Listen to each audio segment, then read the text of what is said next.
অনেকেই লাস্ট মুহূর্তে কোয়েশ্চেন করবে যে ফিজিক্স প্রথম পত্রে ইজি চ্যাপ্টার কোনগুলো, যে চ্যাপ্টারগুলো আমি খুব তাড়াতাড়ি শেষ করে ফেলতে পারবো। ঠিক আছে, যে চ্যাপ্টারগুলো অলরেডি আমি পড়ছিলাম, অনেক কিছুই পড়ছি, বাট কোন চ্যাপ্টারগুলো আমি খুব তাড়াতাড়ি শেষ করে ফেলতে পারবো। হ্যাঁ, যারা দেখা গেছে সিলেবাস শেষ হয় নাই বা রিভিশন করবা, অথবা দেখা গেছে যে 5-6টা চ্যাপ্টার পড়ছো, আরো 2-3টা চ্যাপ্টার পড়া উচিত বা শেষ করা উচিত। ঠিক আছে, এরকম যদি সিচুয়েশনে থাকে তাহলে তুমি কোন চ্যাপ্টারগুলোকে চুজ করবা। হ্যাঁ, বা এরকম সিচুয়েশন, ভাই 10টা চ্যাপ্টার পড়ে ফেলছি বাট ইজি চ্যাপ্টার কোনগুলো আমি নিজে সিলেক্ট করতে পারতেছি না। ঠিক আছে, অ্যান্ড যারা অবভিয়াসলি পাস করতে চাও তাদের জন্য যে কোন চ্যাপ্টারগুলো ইজি আমি এখন করে মোটামুটি একটা রেজাল্ট করতে পারবো। সো আমি যদি বলি ফিজিক্সে তো তোমার 10টা চ্যাপ্টার আছে, 10টা চ্যাপ্টারের মধ্যে কোন চ্যাপ্টারগুলো সবচেয়ে সহজ হবে। তো সহজের দিক থেকে যদি আমি আগে রাখতে চাই, একদম সবচেয়ে সহজ সেটা হচ্ছে ভাই এই যেটা গ্যাসের আদর্শ গ্যাস এবং গ্যাসের গতিতত্ত্ব। এই চ্যাপ্টার থেকে 2টা মেইন টপিক আছে আর বাকিগুলো সাব টপিক। মানে কি, আমি জাস্ট একটু তোমাকে দেখাই।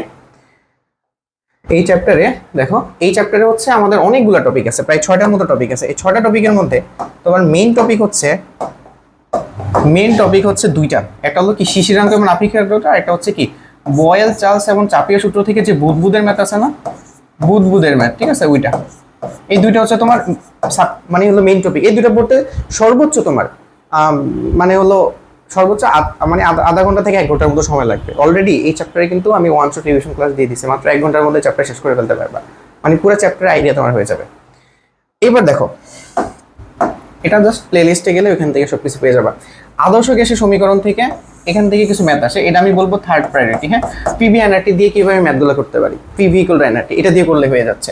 তো এইগুলো, এটা মোটামুটি ছোট টপিক, এই 2টা একটু বড় টপিক। এটা মোটামুটি 2-3টা সিকিউ প্র্যাকটিস করলেই তোমার আইডিয়া জেনারেট হয়ে যাবে। সিআরএমএস দেখো, সিআরএমএস ব্যাগে জাস্ট 2টা ফর্মুলা আছে, 2টা ফর্মুলা মনে রাখলে হয়। 2টা ফর্মুলা কোন জায়গায় ইউজ করবা, দ্যাটস ইট। কোথায় ভুল হয়, হ্যাঁ, কিভাবে ইউজ করা লাগে। গতিশক্তি থেকে একটা ফর্মুলা, গড়মুক্ত পথ থেকে একটা, 2টা ফর্মুলা, মানে 2টা ফর্মুলা মনে রাখলেই হয়। গড়মুক্ত পথ থেকে 3-4টা ফর্মুলা আছে। সো 2টা ফর্মুলা মনে রাখলেই তোমার হয়ে গেছে। আমি ক্লাসের মধ্যে সব দেখাই দিচ্ছি। সো এই চ্যাপ্টারটা কিন্তু খুবই সহজ, বুঝা গেছে? ওকে, এরপরে আর কোন চ্যাপ্টারটা আর সহজ আছে যে চ্যাপ্টারটা আমি খুব কম সময়ের মধ্যে শেষ করতে পারবো। এরপরে যদি আমি বলি যে হ্যাঁ, তরঙ্গ চ্যাপ্টারটা অনেক সহজ। তরঙ্গ চ্যাপ্টারে কিন্তু বেসিক্যালি দেখো টপিক আছে বেশি না, এখানে প্রায় 4টার মতো টপিক আছে। এই 4টা টপিকের মধ্যে এই যে অগ্রগামী তরঙ্গ এবং হচ্ছে কি স্থির তরঙ্গ, এটা ইম্পর্টেন্ট, এবং বিট এবং তরঙ্গের তীব্রতা, এই 2টা বেশি ইম্পর্টেন্ট দেখবা। ঠিক আছে, তো এই 2টা টপিক মোটামুটি ভালো করে পড়লেই কিন্তু তোমার এখান থেকে কাভারটা হয়ে যাচ্ছে। হ্যাঁ, অবভিয়াসলি 2টা পড়ার জন্য অবভিয়াসলি তোমার তরঙ্গের বেসিক ইকুয়েশন বা বেসিক রাশিগুলো কিন্তু জানা থাকা লাগবে। ঠিক আছে, এই চ্যাপ্টারটা কিন্তু সহজ। আনফর্চুনেটলি এই চ্যাপ্টার ক্লাসটা এখন আপলোড করা হয় না, মানে এত টাইম পাইনি আমি। জাস্ট 7টার মতো চ্যাপ্টার দেওয়া হয়েছে, বাট এই চ্যাপ্টার না হলে বাকি চ্যাপ্টার কিন্তু আমার সব দেওয়া হয়ে গেছে। এবার দেখো, এরপরে সহজ চ্যাপ্টার কোনটা। এরপরে ইজি চ্যাপ্টার যদি আমি বলি পর্যাবৃত্ত গতি, এই চ্যাপ্টারটা কিন্তু সহজ। তোমরা বলতে পারো যে পর্যাবৃত্ত চ্যাপ্টারটা কঠিন, অ্যাকচুয়ালি এই চ্যাপ্টারটা কিন্তু অনেক সহজ। অ্যান্ড পর্যাবৃত্ত গতি চ্যাপ্টারটাকে আমি 1 ঘন্টার মধ্যে শেষ করে দিয়েছি তোমাদের। এখানে কি টপিক পড়তে হবে সিম্পলি দেখো, এখানে অনেকগুলো মানে মেইন টপিক আছে আর কিছু সাব টপিক। মেইন টপিক কোনগুলো? মেইন টপিক হচ্ছে ভাই সরল দোলক। সরল দোলক থেকে বিশেষ করে আমরা হচ্ছে পাহাড়ের উচ্চতা নির্ণয় করি, এবং হচ্ছে সরল দোলকের যখন মানে দৈর্ঘ্য অথবা অভিকর্ষ স্তরণ চেঞ্জ হয়ে যায়, তখন হচ্ছে তার দোলনকাল কতটুকু চেঞ্জ হয়ে যায়, এই টাইপ জিনিসটুকু এখানে আছে। আমার ক্লাসের মধ্যে সব দেওয়া আছে। তো সরল দোলক এখান থেকে বললে তোমার কমন হয়ে যাবে। হ্যাঁ, মোটামুটি। আর বিশেষ করে এই সরল সন্ধিত স্পন্দন গতির বেসিক যে সমীকরণ আছে, মানে ত্বরণ কত, বেগ কত, তারপর ভি ম্যাক্স কত, তারপর হচ্ছে এম এক্স কত, এই জিনিসগুলো। সো এটার সাথে সাথে এই 2টা টপিক হচ্ছে তোমার এখানকার মেইন টপিক। মেইন টপিকের সাথে স্প্রিংটা একটা সাব টপিক। ঠিক আছে, স্প্রিংটা একটা সাব টপিক, একদম ছোট, মানে 1-2বার পড়লেই তোমার মনে থাকবে, এমনই কিছুই নাই। হ্যাঁ, আর এই যে শক্তি আছে না, যে সরলস্পন্দিত কণার শক্তি, মানে একটা হচ্ছে বিভব শক্তি আর গতিশক্তি। কেউ যদি কাজ ক্ষমতা শক্তিটা ভালো করে বোঝে, এটা একদম সহজ, কয়েকটা ম্যাথ করলেই তোমার এখান থেকে হয়ে যাচ্ছে। ঠিক আছে, ওকে।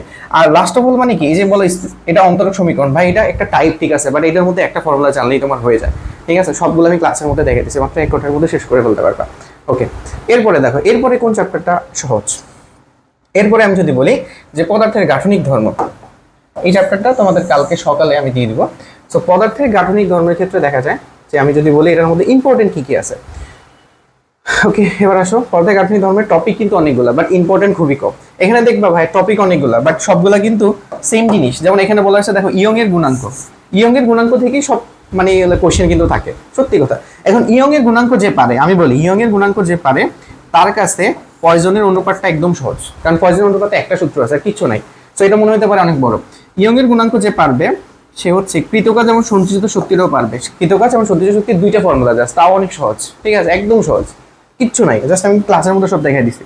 এরপরে এই দেখো, এই তিনটা টপিক পড়লে মানে তিনটা টপিক মিলে একটা টপিক হয়, তিনটা টপিক মিলে একটা টপিক হয়, তিনটা টপিক পড়লে কিন্তু এখান থেকে হয়ে গেছে। এর মধ্যে এই যে কাঠিন্যের যে গুণাঙ্ক আছে না, কাঠিন্যের গুণাঙ্ক তুমি ইয়ং এর গুণাঙ্ক বললে কাঠিন্যের গুণাঙ্ক বুঝবে, একদম সহজ, ঠিক আছে, একদম ছোট টপিক, সবগুলো রিলেটেড এখানে।